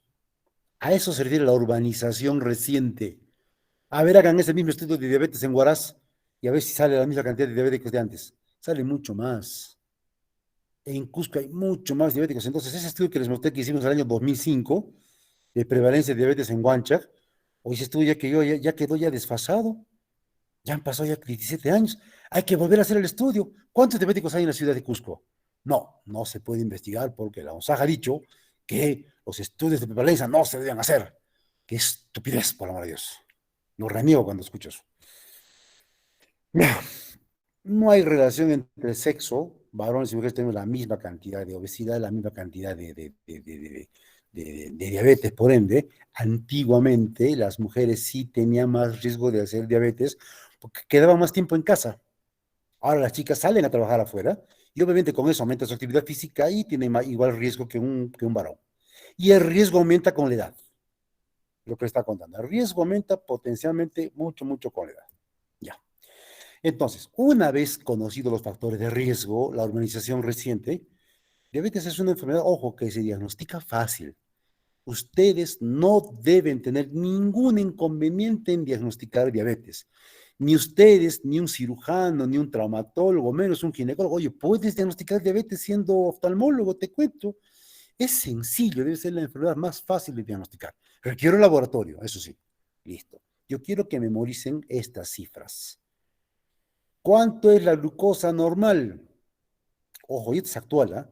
Este es lo último. No, no es lo último, esto es lo que es lo vigente, mejor dicho. La glucosa normal es de 70 a 100 en ayunas. 2 horas después de comer, lo normal es que esté por debajo de 140. La glucosa en ayunas, en rango diabético, es aquella glucosa que en ayunas se encuentra por encima o igual a 126. Y si 2 horas después de comer mi glucosa, 2 horas después de comer mi glucosa está por encima de 200, es una glucosa en rango diabético. Rango diabético. Si mi glucosa está acá, es un rango no diabético. Si mi glucosa en está entre 100 y 125, está en rango de intolerancia. O si está 2 horas después de comer entre 141 y 199, está en rango de intolerancia. Rango. Ya. ¿Cómo se hace el diagnóstico de diabetes? Antes de pasar al diagnóstico de diabetes, que es algo bien sencillo, yo les voy a contar que en ese estudio que les conté del Perú, de Lima, Piura, Huaraz, en ese estudio, ya, la cantidad de personas, o mejor dicho, el diagnóstico de diabetes se hacía con glucosa de 140. El punto de corte ha bajado ahora a 126 y yo creo que va a bajar pronto. Ahora les voy a contar por qué. Ya, ¿cómo hago el diagnóstico de diabetes? Recuerden estos valores. El rango diabético, recuerden mucho eso. Entonces, ¿cómo hago el diagnóstico de diabetes? A ver, el gol estándar, así se llama, gol estándar, en la prueba de oro. Tenemos muchos anglicismos acá. La prueba del gol estándar. Creo que si digo gol estándar me van a entender mejor. El gol estándar, la principal prueba que nos permite el diagnóstico de diabetes se llama test de tolerancia a la glucosa. ¿Ya? Test de tolerancia a la glucosa. Listo. Es una prueba que consiste en, no sé si alguna vez ustedes la han visto. ¿Alguna vez la han visto, chicos, ustedes? No, doctor. No, doctor. Tampoco creo que lo vean. A ver. Vamos a ver. Es una prueba que pocas veces lo pido. A veces lo pido para ser renegada del laboratorio nada más. Ya pocas veces lo pido. Ya más o menos el test es así. Y voy a poner esta foto. El test de tolerancia a la glucosa. A ver, vamos a ver acá. Vamos a regresar. Esta es la 50. Disculpe que esté armando las diapositivas, pero a veces se me ocurren estas cosas a mí. A ver, quiero que vean esto. Acá, otra más. Ahí está. ¿Se está viendo, chicos? Sí, doctor. Ya. El test de tolerancia a la glucosa es algo así, más o menos, ¿no? Vas en ayunas, o sea, 8 horas antes no vas a comer nada, esa es la prueba, y luego te van a hacer tomar así en porongo un jugo azucarado que debe contener 75 gramos de glucosa anhidra. 75 gramos de glucosa anhidra. Ese es un azúcar, es un jugo recontra dulce. Y luego, te toman tu glucosa antes de que te zampes tu ponche de miel prácticamente, y luego te van a sacar sangre cada media hora durante 2 horas. 5 pinchazos, pinchazo 1, pinchazo 2. Es una prueba latosa, pues. Primero porque te pinchan, la segunda, hay que tomar un líquido que es nauseabundo porque es tan dulce, y luego con tu estómago en indigestión te van a pinchar otras 4 veces más. Es una prueba tediosa, pero es la prueba que más información nos da para diagnóstico de diabetes. Pero se puede diagnosticar diabetes de otras formas más sencillas sin recurrir al test de tolerancia. Yo les contaba esto, ya. ¿De qué forma se puede diagnosticar diabetes? Formas más sencillas. Primero, 2 glucosas en rango diabético. Punto, se acabó. Punto. Si yo tengo una glucosa, por ejemplo, hoy día, ahorita, y me sale en ayunas 130 y mañana me sale 126, es diabetes. Se acabó, tienes diabetes. Punto. No hay vuelta que darle. Oye, pero de repente estaba asustado, estaba preocupado. No, chao, se acabó. Simple. Y yo les he contado que el rango, el valor de diagnóstico de diabetes de 140 bajado a 126. Y les estoy contando que con 2 glucosas en el rango diabético hago diagnóstico. No solo eso. Si yo tengo una glucosa al azar, o sea, en ayunas o comiendo, en cualquier momento, y me sale por encima de 200 y tengo síntomas, suficiente con una glucosa, diabetes. Siempre y cuando esa glucosa tenga un valor mayor a 200 y el paciente tenga síntomas. ¿Qué síntomas? Polidipsia, poliuria. Poliuria, polidipsia, que son los síntomas más importantes de diabetes. Bueno, si tienes poliuria, polidipsia y una glucosa al azar por encima de 200, se acabó. No hace falta hacer más pruebas. Tienes diabetes. ¿Para qué te vas a hacer test de tolerancia? Suficiente con eso. Hace poco, debido a que eh, glucosa en ayunas a veces era un poquito complicado conseguir porque a la gente le gusta comer temprano, pues se ha pedido la hemoglobina glicosilada. Y la hemoglobina, una o dos hemoglobinas glicosiladas por encima de 6.5, examen que no requiere que estés en ayunas, te hace diagnóstico de diabetes. 2, antes era 1, ahora es 2, 2. Ya está. ¿Se entendió? Fácil, fácil. Ojo con esto. Sobre todo para el primer criterio, que es el que más usamos. Esto solo se utiliza, y los 3 en realidad solo se utiliza en pacientes ambulatorios. Estos criterios no se aplican a pacientes hospitalizados, porque el estrés de la hospitalización va a hacer que esa glucosa suba. Entonces, no se utilicen estos criterios en paciente hospitalizado. Es un absurdo y es ridículo que le pidas a un paciente test de tolerancia a la glucosa a un paciente que está hospitalizado. Es una soberana estupidez. Y yo lo he visto. Muchos de mis amigos son mis amigos. Colega, oye, ¿qué estás haciendo? Test de tolerancia para ver si tienes diabetes. Oye, no jodas, pues, ¿cómo vas a hacer eso, cholo? Estás loco. Oye, cholo, hazte ver, carajo. Regresa a la facultad, carajo. Yo te estoy enseñando aquí ahora, ¿ya? Oye, no jodas, pues no hagas eso. No se hace un test de tolerancia en un paciente hospitalizado. Eso es para el paciente ambulatorio. Esto que están viendo acá es para paciente ambulatorio. Caracho. Si ustedes analizan bien también, sobre todo con este primer rango, a ver, ustedes vean. 2 glucosas en rango diabético. Tengo hoy día 126, mañana me salió 127, listo. Diabetes. Se acabó. Ya está. Y antes usábamos 140 de glucosa para hacer diagnóstico y ahora usamos 126. ¿Qué me indica eso? Me indica lo siguiente, que los criterios diagnósticos de diabetes que aplicamos ahora buscan aumentar la sensibilidad de la prueba en contra de la especificidad.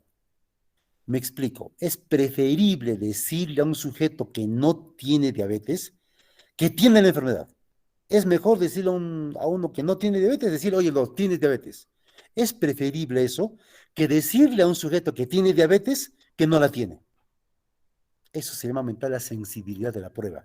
Por eso el punto de corte bajó de 140 a 126. Por eso me bastan dos glucosas en rango diabético. ¿Para qué? Para hacer diagnósticos tempranos. Aumentar la sensibilidad de la prueba. Si un paciente le hace diagnóstico de diabetes con una glucosa al azar por encima de 200 y con síntomas, es un diagnóstico tardío. Y muy posiblemente el paciente ya tenga alguna complicación crónica. Entonces, esta prueba que ven acá, que es la más sencilla, ¿por qué es la más sencilla? Porque es un paciente que ya está totalmente asintomático con una diabetes avanzada. A mí me interesa hacer diagnósticos tempranos, entonces el primer criterio es el que más utilizamos para buscar diabéticos. Y si por ahí con este primer valor, con este primer criterio, tienes dudas, porque por ejemplo me sale una glucosa pues en 126 y al día siguiente me sale otra glucosa, me sale en 200, perdón, en 110. 110, 110. O sea, ¿es diabetes o es prediabetes? O ese me sale 130 y el siguiente control me sale 90. Caracteres, ¿es diabetes o no es diabetes? Te hace la pregunta. Ya, en esos casos de dudas, lo que tienes que hacer es buscar una segunda glucosa. Otra, desempate. Y si con el desempate no sigues teniendo las dudas, recurres ¿a dónde? Al test de tolerancia a la glucosa. Ya como punto final. ¿Ya? Dense cuenta entonces que la prueba busca sensibilidad. Dense cuenta que las pruebas diagnósticas en diabetes buscan hacer diagnósticos tempranos, incluso sin importar que a un sujeto que no tiene diabetes, que tiene prediabetes, por ejemplo, le digas que tiene diabetes. Es preferible eso, es preferible. Yo en parte entiendo a muchos colegas endocrinólogos cuando un paciente viene con 120 un día, 115, usted tiene diabetes, doctor, tengo diabetes. Yo digo, técnicamente no, pero cholo, cuídate, está bien, cuídate. Busco sensibilidad de la prueba. Y buscando la sensibilidad viene este otro detalle, que está en diferentes colores, lo que a mí se me ha ocurrido, y este es mi punto de vista.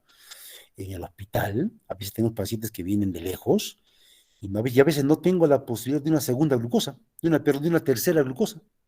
No tengo la posibilidad. Se va a ir, tiene que irse con un tratamiento, con algo, ya. Yo aplico esto. Ojo, este es mi punto de vista, esto no está en ningún libro. Si tengo dos glucosas en diferentes rangos, una está, por ejemplo, en 128 y la otra está en 118. Oye, ¿diabetes o prediabetes? Manda al mayor. Mejor dile que tiene diabetes. Que se empiece a cuidar con su dieta, que se empiece a cuidar con sus estilos de vida. Diferente, si se dan cuenta, a los criterios diagnósticos de hipertensión. En hipertensión, ¿cómo se hace el diagnóstico?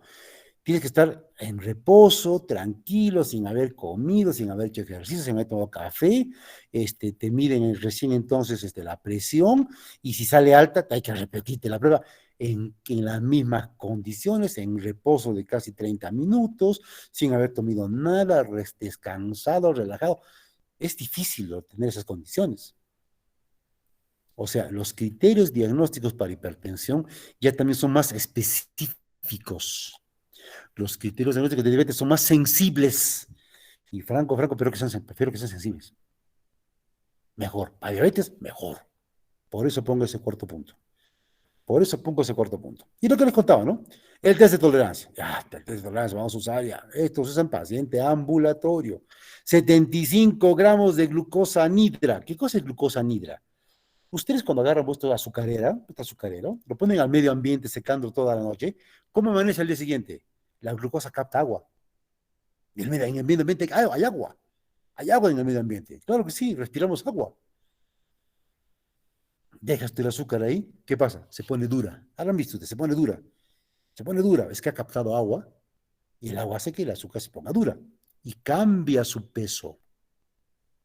La glucosa anhidra es una glucosa especial que no capta glucosa. Entonces tengo la posibilidad de que tenga el peso exacto. Ya está. Hay que hacer pruebas de acuerdo a la teoría con glucosa anhidra, pero acá viene el pero.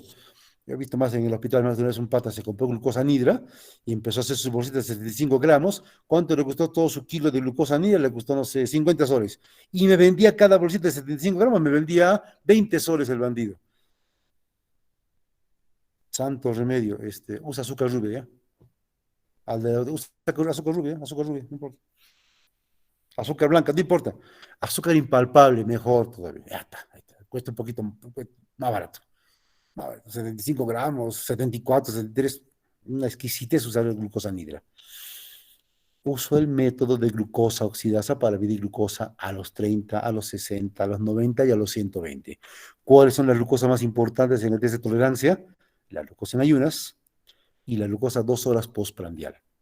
Y a veces pedimos un test de tolerancia largo, se llama, donde pedimos glucosa en estos tiempos a los 150 minutos, a los 180 minutos, a los 210 minutos, y así.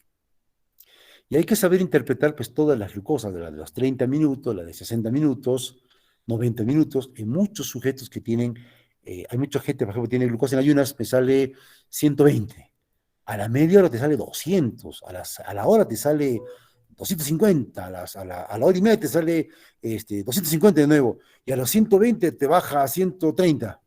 Ya no tiene diabetes. Oye, pero mira cómo se le dispara la glucosa en los primeros minutos. ¿Qué tiene este pata? Tiene no tiene diabetes, pero este mes ahorita diabetes.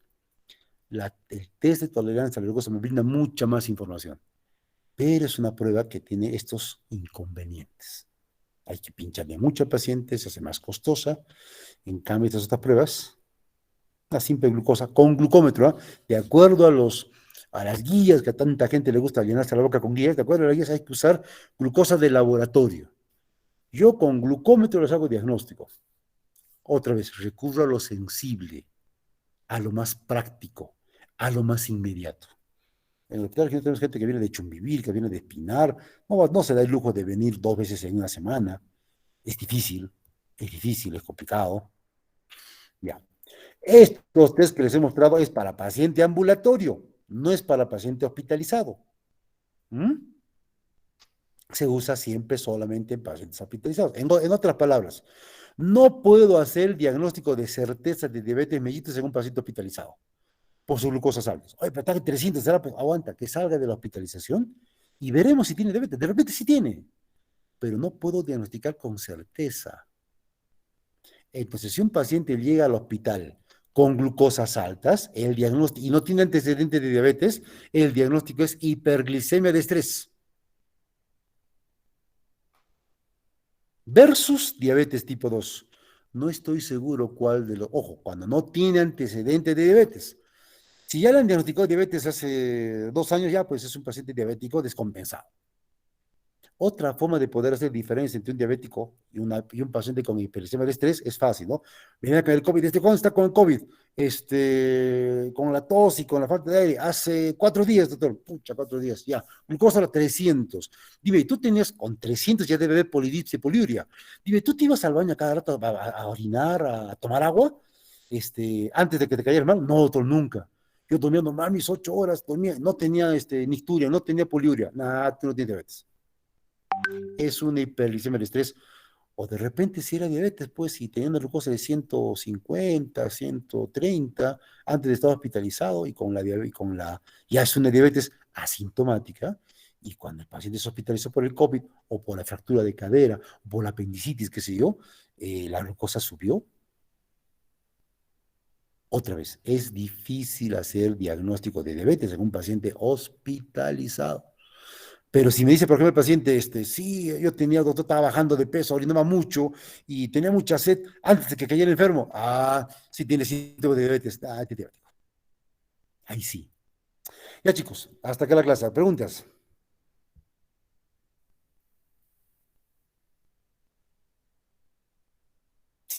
Me han abandonado este cacho. Doctor, Dime, José. entonces no se puede diagnosticar una persona Con diabética, o sea, certeza. decir con certeza cuando Con está certeza. hospitalizado. No se puede. A no Gracias, ser que el doctor. paciente, por ejemplo, te diga que tiene síntomas de diabetes antes de la hospitalización, ya eso te indica que es una diabetes. Y en esos casos a veces se utiliza la hemoglobina glicosilada. Si la hemoglobina glicosilada te sale, ojo, para que la hemoglobina se glicosile, tiene que pasar un buen tiempo. Si te sale una hemoglobina glicosilada por encima de 8.5 a 9, en ese paciente que acaba de ingresar a la emergencia con glucosa 300 y no sabía que tenía diabetes el paciente, y no tiene síntomas, tiene una glicosilada de 8 a 9, es diabetes. Ahí sí puedo utilizar la hemoglobina glicosilada. Ahí sí. Pero a veces me sale 7, me sale 6. Diabetes, no puedes decir que es diabetes. Catalógalo como una hiperglicemia del estrés. Igual va a recibir insulina, igualito, pero el diagnóstico no es el mismo. Anthony. Doctor, buenas tardes. También mi pregunta iba al tema de la hemoglobina glicosilada. En un caso de un paciente hospitalizado sí se podía utilizar, pero en caso de un diagnóstico en un paciente ambulatorio, ¿en qué caso se utilizaría? Pensé que solamente era más para el tema del control de un paciente ya diabético. Es verdad, la hemoglobina glicosilada se usó más para temas de control, para saber si un diabético estaba descompensado, compensado o no. Para eso se usa la hemoglobina glicosilada. Pero la ventaja, Diego, apaga tu micro. Diego Alfredo. Yo, tu micro. Pero en un paciente, por ejemplo, a ver, no se utiliza mucho la hemoglobina glicosilada para el diagnóstico, ya no se utiliza, ¿ya? Pero, a ver, a veces viene un paciente y dice, doctor, vienen desesperados, tienen miedo a la diabetes, doctor, quiero saber si tengo diabetes. Y yo le mido su glucosa y me sale, no sé, 120, oye, parece, no tengo la certeza. Vente mañana, hazte tu prueba de glucosa en ayunas. Doctor, quiero saber ahorita, te dice. Ya, pues hazte una glicosilada. ¿Cuál es la ventaja de la glicosilada? Que puedes hacerle, interpretarla, estando el paciente en ayunas o no. Esa ventaja tiene. Pero no, es verdad, no se utiliza mucho. Ahora, si un paciente diabético, yo acá les voy a contar, se está usando, hay un uso y mal uso de la hemoglobina glicosilada. Se usa demasiado y por gusto. Vino un sujeto a la emergencia, a la consulta, los del grupo de rotación habrán visto, fue hoy yo, no sé qué día fue. Perdón, me estoy confundiendo. Ayer en la tarde vi un paciente, flaquito, que viene con una cosa de más de 600 al consultorio privado. Más de 600. ¿Ya? Ya había pasado antes por el médico internista. Y el médico internista le había encontrado una glucosa de 500. Yo con el glucómetro le encontré 600. Ya está. Diabético, diabetes, polidipsia, polidipsia. Y luego el paciente me saca otro resultado. Una glicosilada. Yo agarré la glicosilada, la guardé y le dije, ¿sabes qué? No me muestres este valor porque no lo necesito. ¿Para qué le piden hemoglobina glicosilada si un paciente ambulatorio tiene 500 de azúcar?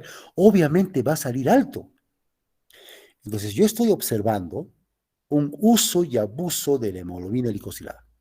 No se debe. Cuando pedimos hemoglobina glicosilada para hacer diagnóstico, ya, pero principalmente para saber si un paciente con diabetes que te llega a la consulta con 90 de glucosa y te viene el mes pasado con 100 de glucosa, oye, ¿te parece que está compensado? Le pides glicosilada para comprobar que realmente está compensado. Para eso se pide hemoglobina glicosilada. Y yo veo a muchos colegas endocrinólogos que me piden hemoglobina glicosilada en paciente ambulatorio descompensado. Y yo siempre le pregunto, ¿y para qué le pides? Para ver qué tan descompensada está. Oye, no, bueno, oye, no le hagas gastar plata, pues, caracho, paciente. Una glicosilada te sale fácil 30 soles. No la hagas gastar por gusto. ¿Va a cambiar tu tratamiento con la glicosilada alto-baja? No. Tratamos glucosas, no glicosiladas. Yulisa, dime.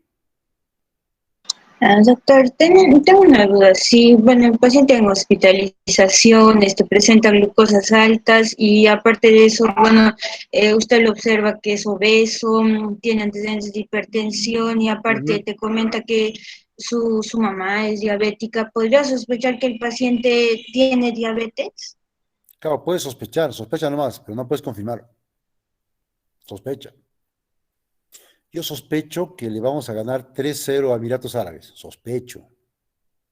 Que no lo puedo confirmar. Hay una cosa diferente, hay una diferencia enorme entre sospechar y confirmar. Por eso el paciente se va de alta, diagnóstico, DC, diabetes mellitus. Sí, puede ser diabetes, pero de repente no lo es. Entonces, descartar. ¿Cómo no lo vamos a descartar? En el ambulatorio. Diego, dime. Diego. Bueno, Diego no quiere hablar. Flor, dime. Doctor, buenas tardes. Disculpe, dijo que entonces en un paciente ambulatorio era mejor esperar después de que salga, ¿no? De estar internado. Entonces, ¿cuánto sería el tiempo prudente para yo hacerle el examen? Ojo, yo lo cito a los pacientes en base a la enfermedad que motivó su hospitalización. Nunca se hospitaliza por diabetes, ¿no? Tiene 400 de azúcar, lo hospitalicemos. No, es una tontería, no se hospitaliza. La hiperglicemia nunca es motivo de hospitalización. Pero viene una señora con fractura de cadera. Ah, se hospitaliza por la fractura de cadera. Imagínate estar hospitalizada en una cama de hospital que no es la tuya, con la luz prendida, gente entre, no tienes intimidad, encima viene gente con alumnos, no tienes intimidad, encima estás enfermo, te duele y encima tu vida corre peligro. Es un estrés estar hospitalizado. Es un estrés estar hospitalizado. Entonces, en ese estrés, una paciente que se hospitaliza por una fractura de cadera, luego la operan y está preocupada por su operación, se va de la casa de alta. Yo la cito de acuerdo a cuándo me la cita, por ejemplo, el traumatólogo para el control de su fractura de cadera.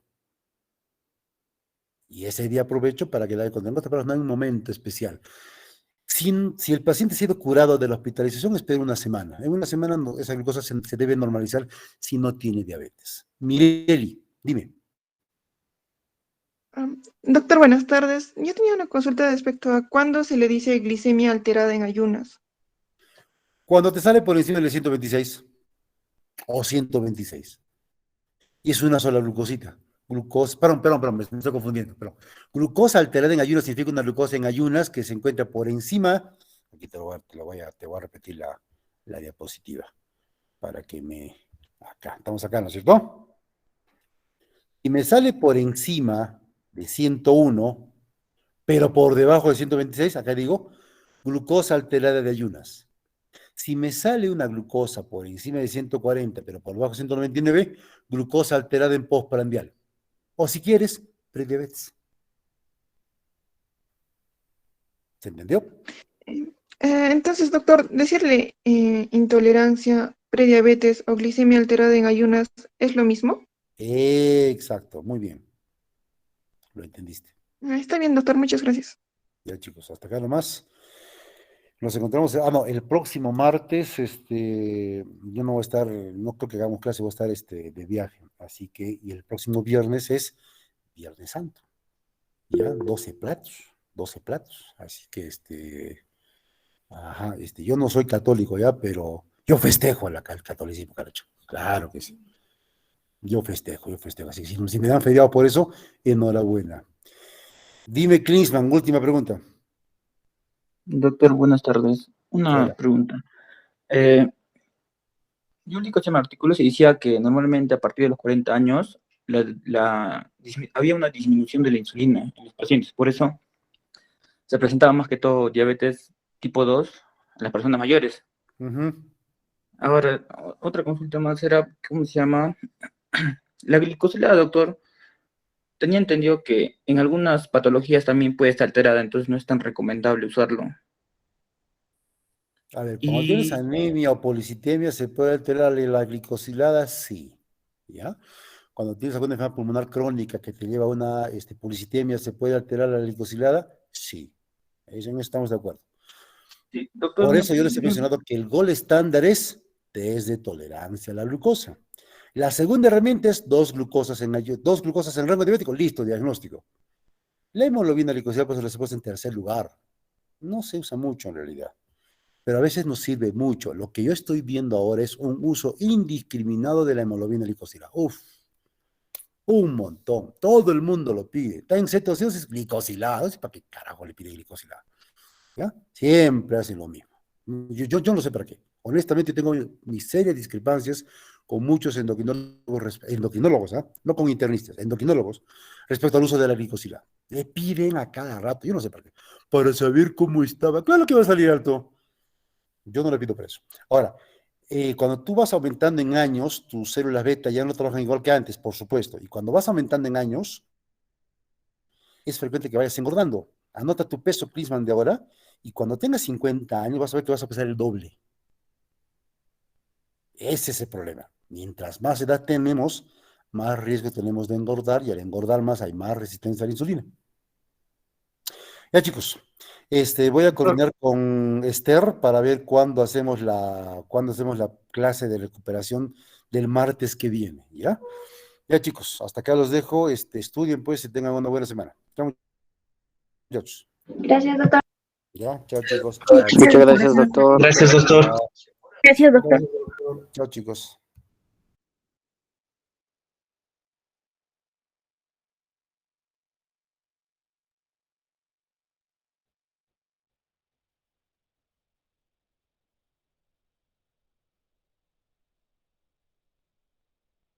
Chicos, se han salido.